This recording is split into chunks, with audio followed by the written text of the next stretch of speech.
Kumusta? Salamat sa iyong pagpunta dito sa tamang sandali kung kailan marahil ang iyong kaluluwa ay kailangang hawakan ang isang bagay na mas malalim. May mga kwentong hindi lang dapat pakinggan kundi maramdaman, maalala at magising. Ngayon inaanyayahan kita na magsimula sa isang espesyal na paglalakbay. Isang paglalakbay hindi para sa natatakot, ngunit para sa mga sapat na matapang na harapin ang pinakasagradong bagay. Ang paglalakbay ng kanilang sariling kaluluwa. Ang kwentong ito ay hindi pantasya. Ang mga ito ay mga pira-piraso ng mga sinaunang alaala na dating nakatago, ngayon ay muling binuhay mula sa hininga ng ating mga ninuno, mula sa mga sagradong teksto, at mula sa pagtawag sa loob ng bawat isa sa atin.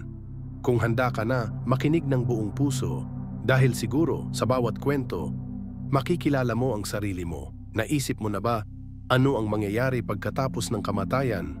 Kapag nawala ang huling hininga, kapag tumigil ang pagtibok ng puso, matatapos na ba ang lahat? O simula pa lang ba iyon?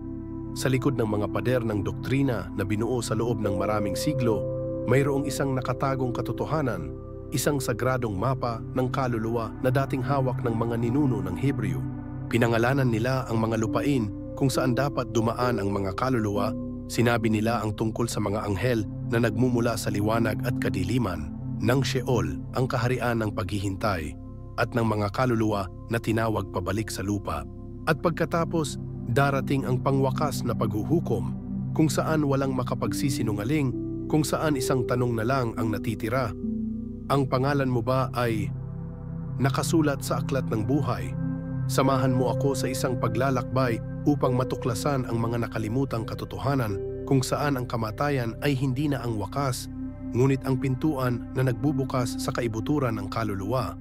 Kapag ang puso ay tumigil sa pagtibok, kapag ang huling hininga ay nawala sa hangin, ang mga tao ay madalas na iniisip na ang lahat ay tapos na.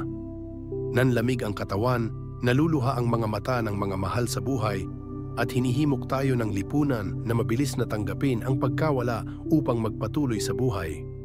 Ngunit sa kaibuturan ng mga nakalimutang turo ng isang espiritual na tao, ang mga Israelitang Aprikano, isa pang katotohanan ang napanatili. Ang kamatayan ay hindi ang wakas. Ito ay isang gate na humahantong sa isang mahusay na paglalakbay na ang kaluluwa ay dapat dumaan upang makita ang sarili ng malinaw. Libu-libong taon na ang nakalilipas, ipinasa ng mga ninuno ang kwentong iyon sa mga pabulong, sa mga itinapon na mga banal na kasulatan, sa mga panaginip ng propeta at mga sagradong pangitain. Ito ay hindi isang kwento tungkol sa isang langit na puno ng mga puting ulap at mga anghel na may mga alpa o isang walang hanggang maapoy na impyerno tulad ng mga medieval na kuwadro. Ito ay isang espiritual na mapa, isang paglalakbay na puno ng mga hamon ngunit lubhang patas at sagrado. Sa sandaling umalis ang kaluluwa sa katawan, hindi ito lumulutang ng walang patutunguhan sa kadiliman. Hindi totoo yan. Ito ay tinanggap, hindi ng isang santo o isang namatay na kamag-anak, ngunit ng mga mensahero ng kataas-taasan. May mga anghel na lumilitaw sa maliwanag na liwanag, mga mata na parang nagniningas na apoy, may hawak na mga balumbon sa kanilang mga kamay na nagtatala ng bawat kilos at bawat salita sa buhay ng isang tao. Sila ang mga tagapag-alaga ng mabubuting kaluluwa, yaong mga lumakad sa sagradong tipan, tumutupad sa pananampalataya at mga batas ng lumikha. Ngunit mayroon ding ibang mga anghel, hindi nagdadala ng liwanag, walang ngiti. Nagpakita sila sa makapal na dilim, mahigpit na nakasara ang kanilang mga labi. Ang kanilang mga kamay ay may hawak na tanikala ng salit-salit na liwanag at dilim. Hindi sila umimik, tahimik lang na iginapos ang mga kaluluwang suwail. Ang mga kaluluwang tumanggi sa tipan, nabuhay lamang para sa kanilang sarili at kinalimutan ang kanilang pinagmulan. Sila ay mga mensahero ng katarungan, hindi nagdadala ng agarang kaparusahan, ngunit isang paglalakbay ng paghatol, pag-iilaw at paglilinis. Tinawag ng mga sinaunang tao ang paglalakbay na ito na sagradong pintuan, kung saan dapat dumaan ang lahat ng kaluluwa. Walang makakaiwas dito, walang relihiyon, walang pangalan, walang panalangin ang makapagpapalaya sa kaluluwa sa paglalakbay na iyon. Dahil doon nabubunyag ang katotohanan, Ang kaluluwa ay hindi na maaaring magtago, hindi makapagdahilan, hindi maaaring magpeke. Lahat ng nabuhay, bawat salita, bawat lihim na pag-iisip, bawat desisyon na ginawa sa dilim ay malinaw na inihayag tulad ng isang pahinang bukas sa korte ng universo. Ang paghatol na iyon ay hindi batay sa relihiyosong tradisyon o bulag na pananampalataya. Ito ay batay sa isang tipan, isang pangako sa pagitan ng kaluluwa at ng lumikha. Sa pagitan ng mga inapo at mga ninuno, ang kaluluwa ay tatanungin, lumalakad ka ba sa katotohanan? Tinupad mo ba ang pangako ng iyong ama? Namumuhay ka ba bilang isang matuwid na tao o nakalimutan mo na ba ang tawag ng espiritu? Ang mga kanluranin sa loob ng maraming siglo ay pinasimple ang paglalakbay na ito sa isang two-dimensional na modelo, langit o impyerno. Nagpinta sila ng itim at puting larawan na madaling maunawaan, madaling ipataw at madaling kontrolin. Ngunit ang mga African Israelis, mga tagapag-ingat ng sagradong alaala mula sa panahon ng patriarch na si Abraham, ay alam na alam. Hindi ito ganoon kasimple. Alam nila na ang kaluluwa ay maaaring pumasok sa isa sa apat na landas. Bawat isa ay isang silid sa kailaliman ng mga pundasyon ng lupa na nakatala sa aklat ni Enoch at mga sinaunang teksto.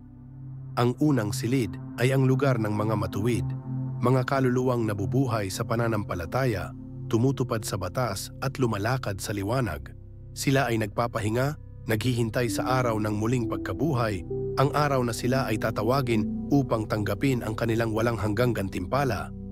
Ang pangalawang silid ay ang lugar ng masasamang tao, mga kaluluwa na pinili ang kadiliman, huwag magsisi, huwag bumaling sa mabuti. Sila ay pinigil, ang kanilang mga iyak ay nilamon ng hindi kumpletong paghatol. Ang ikatlong silid ay para sa mga martir, mga kaluluwang pinatay para sa katuwiran, para sa katarungan, para sa pananampalataya. Sumisigaw sila para sa katarungan, at ang sigaw na iyon ay hindi malilimutan. At ang huling silid, madilim at malamig, ay ang lugar ng mga kaluluwang namamatay sa kalituhan, sa pagkakamali, sa hindi pa nasusubukang mga kasalanan. Naghihintay pa rin sila ng pagsubok, isang paghatol mula sa langit. Ito ang katotohanang minsang ibinaon. Dahil kung alam ng sangkatauhan na ang kamatayan ay hindi ang katapusan, kundi ang simula ng isang proseso, na ang kaluluwa ay hindi nahuhulog sa isang agarang langit o impyerno, ngunit dapat sumailalim sa pagsukat, paghatol at paglilinis, kung gayon ang takot ay hindi na isang kasangkapan sa pagkontrol. Sa panahong iyon, ang mga tao ay hindi mabubuhay dahil sa takot, kundi dahil sa katotohanan. Muli nilang pag-aralan ang wika ng mga propeta, sa halip na ulitin ang mga turo ng Roma, makikita nila ang kanilang mga ugat, ang kanilang tipan, ang kanilang mga alaala na iningatan ng kanilang mga ninuno. Ang mga African Israeli ay hindi sila mismo ang lumikha ng salaysay na ito. Sila lamang ang nakahanap nito mula sa mga sinaunang balumbon ng Qumran, mula sa mga kasulatang Ethiopian, mula sa bibig ng mga ipinatapong tribong Aprikano. At alam nila, ang katotohanang ito ay kailangang sabihin hindi upang takutin, ngunit upang magising. Dahil hindi kamatayan ang katapusan, ito ay isang sagradong koridor kung saan ang kaluluwa sa unang pagkakataon ay dapat harapin ang sarili. Wala nang excuses, no more pretense. At tanging ang mga nakakaunawa sa mapa ng kaluluwa, isang mapa na iginuhit na may tipan, pagsunod at liwanag, ang makakalakad dito nang hindi nanginginig. Iyan ang katotohanang dating alam ng mga sinaunang tao. Iyan ang paglalakbay na pagdadaanan ng bawat isa sa atin. At iyon ang tanong para sa lahat. Kapag ang iyong kaluluwa ay nakatayo sa harap ng tarangkahang iyon, handa ka na ba? Matapos ang kaluluwa ay umalis sa katawan at dinala ng mga anghel sa mga pintuan ng paghuhukom, ito ay hindi kaagad dinadala sa walang hanggang liwanag o nahuhulog sa hukay ng kawalan ng pag-asa. Hindi ba? Mahaba ang paglalakbay at ang unang hintuan kung saan naghihintay ang kaluluwa para sa huling paghatol ay tinatawag sa pamamagitan ng isang sagradong pangalan na ngayon ay nakalimutan na Sheol. Ang Sheol ay hindi impyerno, lalong hindi langit. Ito ay isang buffer zone. Ito ay ang gitnang layer. Dito nagtatapos ang buhay at hindi pa nagsisimula ang paghatol.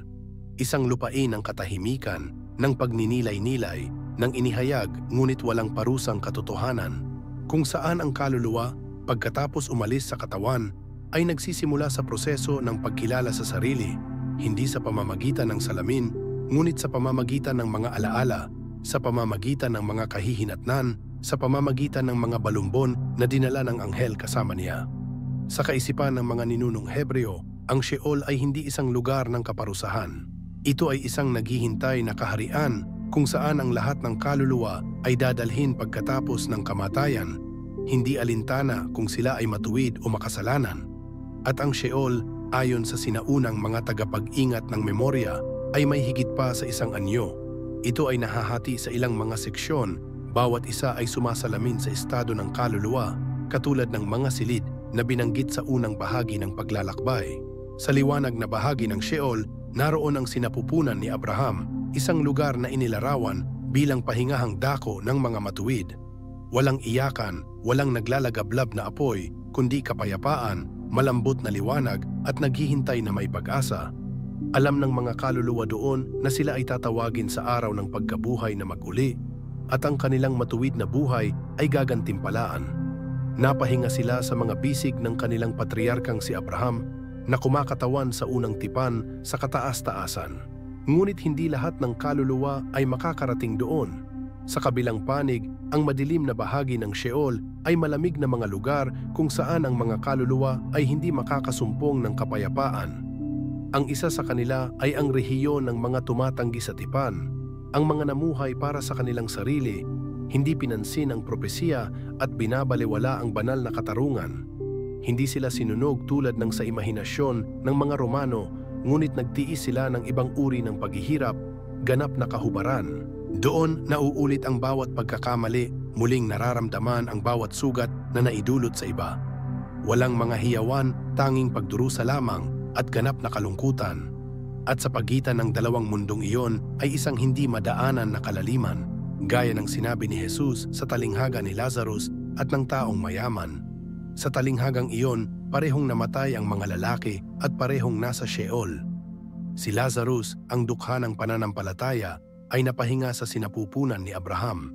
At ang mayayaman, yaong mga hindi pinansin ang sakit ng iba, ay nagdusa mula sa isang nasusunog na uhaw sa kailaliman. Nakita niya si Lazarus sa kabila ng bangin na humihiling ng isang patak lamang ng tubig upang paginhawahin ang kanyang dila. Ngunit ang distansya sa pagitan nila ay hindi maalis. Iyan ay nagpapakita ng malalim na katotohanan. Ang kalagayan ng kaluluwa pagkatapos ng kamatayan ay hindi dahil sa pagkakataon, ngunit ang hindi maiiwasang resulta ng buhay na nabuhay. Gayunpaman, ang modernong teolohiya, lalo na ang kanluraning teolohiya, ay halos nabura ang konsepto ng Sheol sa mga turo nito. Pinalitan nila ito ng isang simpleng sistema, alinman sa walang hanggang langit o walang hanggang impyerno, batay lamang sa nag-aangking pananampalataya. Ngunit ang mga Aprikano-Israel ay nagtatanong, totoo ba ang pananampalataya na walang pagkilos? Ang pananampalataya ba na walang tipan ay nakasulat sa aklat ng buhay? Pinagtibay nila, ang Sheol ay totoo, hindi isang alamat, hindi isang metapora, na isang mahalagang bahagi ng mapa ng kaluluwa. Ito ay kung saan ang kaluluwa ay nagpapahinga, sumasalamin at naghihintay, hindi sa kawalan ng pag-asa, ngunit sa katarungan.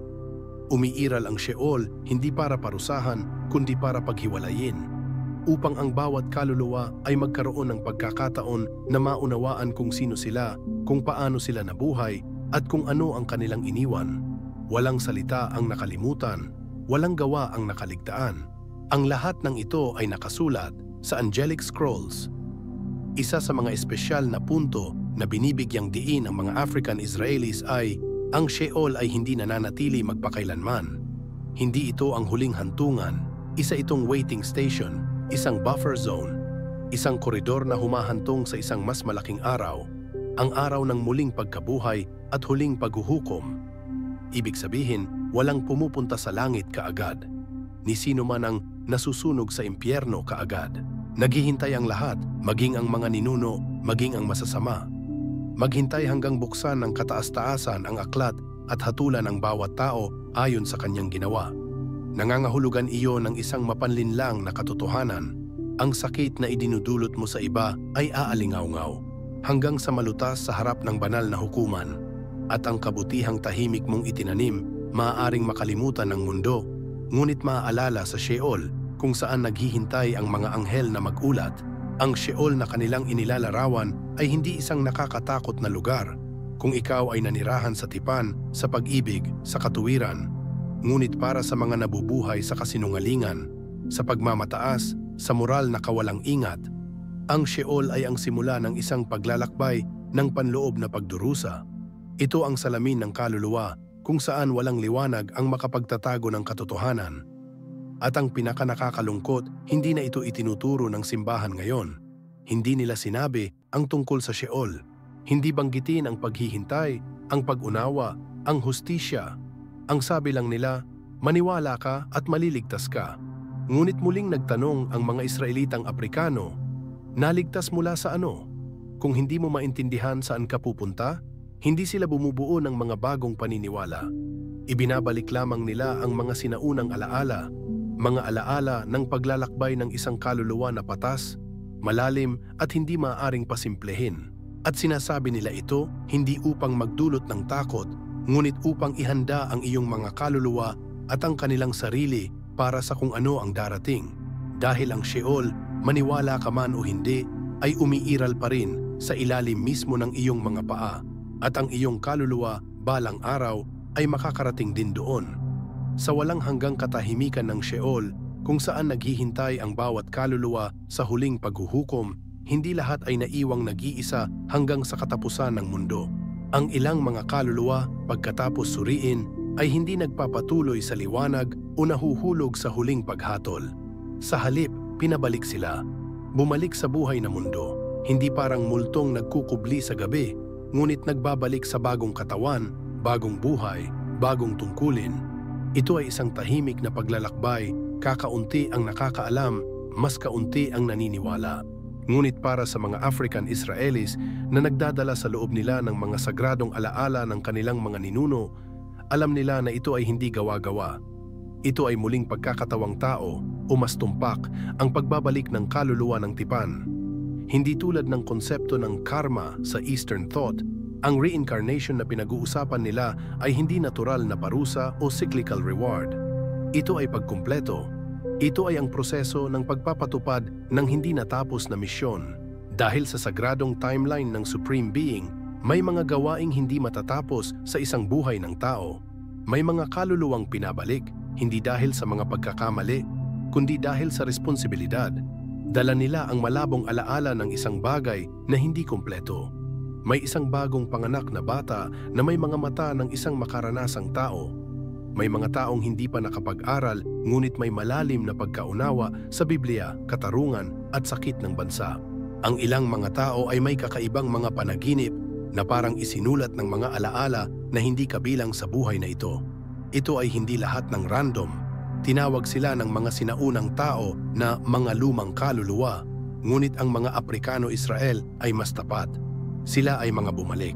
Ang kwento ng pagbabalik na iyon ay umiiral hindi lamang sa alamat, ngunit naitala rin, tahimik ngunit malinaw, sa Biblia mismo. Isang araw, tinanong ng mga alagad si Jesus, bakit sinasabi ng mga eskriba na kailangang mauna si Elias? Ang tanong na ito ay batay sa propesiya sa aklat ni Malakias na bago ang dakila at nakakatakot na araw ng Diyos, ang propetang si Elias ay babalik. Hindi itinatanggi ng Diyos. Hindi niya sinabi na patay na si Elias at hindi na babalik. Sa halip sumagot siya, dumating na si Elias ngunit hindi siya nakikilala. At pagkatapos malinaw niyang itinuro na si Elias ay si Juan Bautista, ang lalaking katatapos lang pugutan ng ulo ni Haring Herodes. Kung ito ay totoo at kinumpirma mismo ng tagapagligtas, kung gayon ito ay nagbubukas ng isang mas malaking katotohanan na sinubukang itago ng modernong simbahan. Ang reinkarnasyon ay hindi pinabulaanan sa Biblia. Ito ay minsang tinanggap, minsang naniwala at minsang nabuhay. Tinatawag ito ng mga African Israelites na doktrina ng siklo ng kaluluwa, kung saan ang mga kaluluwa ay bumalik upang ipagpatuloy ang isang misyon ng ninuno, ibalik ang isang nasirang tipan, o tuparin ang isang naantala na tungkulin ng propeta. Naniniwala sila na ang isang kaluluwa ay hindi lamang nagdadala ng sarili nitong mga responsibilidad, kundi nagdadala din ng mga alaala ng mga ninuno, mga sagradong panata at mga sumpa na kailangang alisin. Ito rin ang dahilan kung bakit may mga pamilyang nagdadala ng habambuhay na sakit. Ang mga tanikala ng pagkagumon, paghihiwalay, pagkakanulo, kahirapan ay tila nagpapatuloy sa mga henerasyon. Tinatawag ito ng mga tao na malas.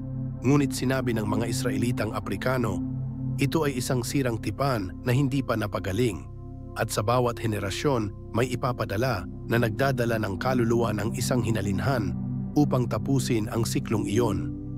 Ang magpatawad para magkasundo, upang ayusin. Kaya naman makakatagpo ka ng isang bata na puno ng sakit ang mga mata, parang nawala ang buong mundo. O isang normal na tao, ngunit sa kanilang mga panaginip, nagsasalita sila sa isang sinaunang wika na hindi nila natutunan. Hindi sila baliw, nag-aalala sila. At ang pag-alala na iyon, kung hindi ginagabayan ng maayos, ay maaaring maging isang pasanin kahit na humantong sa pagdurusa. Dahil ang nagbabalik na kaluluwa ay hindi laging nabubuhay sa pagkakaunawaan. Hindi alam ng maraming tao na mayroon silang misyon. Pakiramdam nila ay nawawala, nalilito at hindi sila nararapat dito. But deep inside them, there is a call. Kumpletuhin natin ang hindi natapos. Mga sinaunang teksto tulad ng aklat ni Enoch, mga aklat ng Baruch, mga libro ng Jubileo, minsang minamahal ng mga unang mananampalataya, lahat ay binabanggit ito. Ngunit nang ang pananampalataya ay inilipat sa imperyo ng Roma, nang ang mga konseho tulad ng Nikea ay pinutol ang Biblia upang umangkop sa kapangyarihan, ang konsepto ng pagbabalik ng kaluluwa ay ibinasura, na tinatawag na maling pananampalataya na sinunog sa lupa. Bakit? Dahil kung alam ng mga tao na ang kaluluwa ay maaaring bumalik, hindi upang parusahan, ngunit upang pagalingin, kung gayon ang kontrol ng takot ay hindi na magiging epektibo. Ang mga tao ay hindi matatakot sa kamatayan. Ang mga tao ay mabubuhay ng may layunin. At ang kapangyarihan ay wala na sa mga kamay ng mga gumagamit ng Biblia upang mamuno, kundi sa mga kamay ng mga taong nangahas na mamuhay ayon sa tipan. Ang mga African-Israeli ay dinadala ito, hindi para magmitolohiya, ngunit upang pukawin ang mga alaala. Sabi nila, pwede kang babalik. Maaaring mayroon kang ibang pangalan na buhay ng ibang buhay. Ngunit ikaw ay ipinadala dito, hindi para mamuhay sa ginhawa, ngunit upang makumpleto ang isang sagradong siklo. At kung bibigyan mo ng pansin, malalaman mo, hindi pangkaraniwang mga panaginip, hindi maipaliwanag na sakit, kakaibang damdamin patungo sa kakaibang lupain. Lahat ay mga palatandaan. Dahil ang reincarnation sa liwanag ng tipan ay hindi isang parusa, iyan na ang pagkakataon, isang pagkakataon upang tapusin ang nasimulan ng iyong mga ninuno. Hindi lahat ng kaluluwa ay naibabalik. Para sa maraming kaluluwa, ang kanilang paglalakbay pagkatapos ng Sheol ay tungo sa huling pagsubok, kung saan wala ng pagkakataon na itama ang mga mali, hindi na bumalik, wala ng maskara. Tanging ang katotohanan ang nananatili. Tanging ganap na liwanag ang natitira, at tanging ang tawag ng huling paghuhukom ang nananatili. Ang kaganapang iyon ay hindi kasing simbolikong konsepto gaya ng iniisip ng maraming tao ngayon. Ang mga Israelitang Aprikano, mga nagdadala ng dalisay, hindi na edit na memorya ng propeta, ay nagpapatunay, ang huling paghatol ay totoo. Ito ay hindi isang alamat at hindi rin ito isang sagradong metapora. Ito ay isang tiyak na sandali, isang hindi inaasahang sandali, kapag ang buong kaluluwa, kapwa nabubuhay at patay, ay tatayo sa harap ng trono ng kataas-taasan. Magbubukas ang langit, mangyayanig ang lupa, ibabalik ng dagat ang mga patay. Bawat kaluluwa, mula sa mga mapagmataas na hari hanggang sa walang pangalan na mga pulubi, mula sa mga propeta hanggang sa mga taksil, lahat ay tatayo ng magkatulad, hubad, tahimik, kaharap ang lumikha. At sa oras na iyon, ang aklat ay mabubuksan, hindi lang isa, kundi marami. Tinatawag sila ng Biblia na mga aklat na nagtatala ng bawat kilos, bawat salita, bawat lihim na kaisipan na pinanghawakan ng mga tao. Walang malilimutan, walang aksyon na napakaliit, walang balangkas na sapat na sopistikado upang makatakas sa mga sagradong pahinang iyon. At sa mga aklat na iyon, mayroong isang espesyal na aklat, ang aklat ng buhay, hindi tulad ng modernong doktrina kung saan ang kaligtasan ay ipinangangaral bilang isang libreng tiket na nangangailangan lamang ng paniniwala. Ang mga African Israelite ay malinaw. Ang aklat ng buhay ay hindi isang listahan ng mga nagsisimba. Hindi rin ito rehistro ng mga nag-aangking relihiyon. Ito ay talaan ng mga kaluluwang nabuhay sa tipan na tumupad sa sagradong batas, na tumanggi sa kasinungalingan at lumakad sa katotohanan. Ang libro ay nagtatanong, mahal mo ba ang hustisya? Nagpatawad ka ba kapag may karapatan kang maghiganti? Pinoprotektahan mo ba ang mahina kapag walang nakatingin? Nabubuhay ka ba para sa kaluluwa o para lamang sa katawan? At hindi tinitingnan ng aklat na iyon ang pananampalataya bilang isang slogan. Nakikita nito ang pananampalataya na nabago sa pagkilos. Ang modernong simbahan sa loob ng maraming siglo ay sadyang pinaghiwalay ang pananampalataya at pagsunod. Itinuturo nila na kailangan mo lang maniwala, ngunit huwag sabihin, kailangan mong mamuhay ayon sa iyong pinaniniwalaan. Tinatawag nila itong grasya. Ngunit ang biyaya, ayon sa mga sinaunang Israelita, ay hindi isang libreng tiket. Ito ay isang pagkakataon upang bumalik, upang maibalik ang tipan, upang simulan muli ang paglalakbay ng pagsunod. At ang huling paghatol, anuman ang relihiyon, ay nagtatanong lamang ng isang bagay. Tapat ka ba sa tipan? Sa araw na iyon, mahuhulog ang lahat ng damit na panrelihiyon. Lahat ng titulo, posisyon, tagumpay, degree, lahat ay nagiging walang kabuluhan. Walang pastor, walang papa, walang propeta ang nangunguna. Mayroon lamang kaluluwa at katotohanan. Ang mga namuhay ng matuwid ay unang bubuhaying muli. Gaya ng sinasabi ng Biblia, ang mga patay sa Mesyas ay unang bubuhaying muli. Sila ay papasok sa walang hanggang liwanag, sa isang buhay na walang pagsisisi kung saan wala ng mga luha, kung saan ang pagdurusa ay nabubura. Tulad ng para sa mga kaluluwang tumatanggi sa liwanag, hindi sila itatapon sa walang hanggang impyerno tulad ng mga medieval painting. Nilinaw ng mga Israelitang Aprikano, ang walang hanggang kaparusahan ay hindi nasusunog. Ito ay pagpapawi, wala na sila. Nabura sila sa buhay, sa alaala, sa sansinukob. Sila ay magiging parang hindi kailanman umiral. Ang paghatol ng Supreme Being ay hindi batay sa emosyon. Ito ay ganap na matuwid at puno rin ng awa. Hindi nito pinarurusahan ang mga hindi pa nakarinig ng Ebanghelyo, ngunit nagtatanong, tunay ba kayong nabuhay? Nagtaksil ka ba sa tinig ng iyong konsensya? At ang pinakamahalaga, ang paghatol na iyon ay hindi idinisenyo upang sirain, ngunit upang ibalik. Ito ang katapusan ng ikot ng kawalang katarungan, ang huling panawagan na ihiwalay ang kasinungalingan sa katotohanan. Sinasabi ng mga African Israelis ang kwentong ito hindi para magtanim ng takot, ngunit upang pukawin ang kamalayan. Hindi sila lumilikha ng bagong pananampalataya. Tinatawag nila ang iyong kaluluwa pabalik sa pinagmulan nito. Sapagkat sa mundo ngayon, kung saan ang pananampalataya ay nagiging simbolo, kung saan ang simbahan ay nagiging isang yugto, kung saan binibili ng mga tao ang kaligtasan sa kanilang lingguhang presensya, ang katotohanan ng huling paghatol ay isang nakakatakot na apoy, dahil ito ay nagpapaalala sa atin na walang makakabili ng buhay na walang hanggan. Walang sino man ang maaaring pekeng kabanalan. Tanging ang mga nakakaalam ng tipan, nabubuhay sa tipan, at lumalakad sa katotohanan, ang may mga pangalan sa aklat ng buhay. At iyon ang huling tanong. Kapag binuksan ang aklat na iyon, naroon ba ang pangalan mo? Tuluyan na tayong aalis sa mundong ito, hindi nagdadala ng yaman, katanyagan o papuri. Ang kaluluwa lamang, hubad, orihinal, ang pumapasok sa tarangkahan ng kabilang buhay.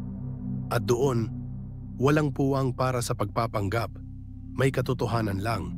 Kung ano ang iyong nabuhay, kung ano ang iyong pinili, kung ano ang iyong minahal, kung ano ang iyong pinatawad, ay ang iyong patotoo sa harap ng banal na hukuman. Kaya't huwag maghintay hanggang ang iyong kaluluwa ay tinawag sa katahimikan. Mamuhay na parang bawat araw ay isang pahina sa aklat ng buhay. Dahil sa huli, walang magtatanong kung ano ang iyong pinaniniwalaan. Ngunit magtatanong, paano mo ito naisabuhay?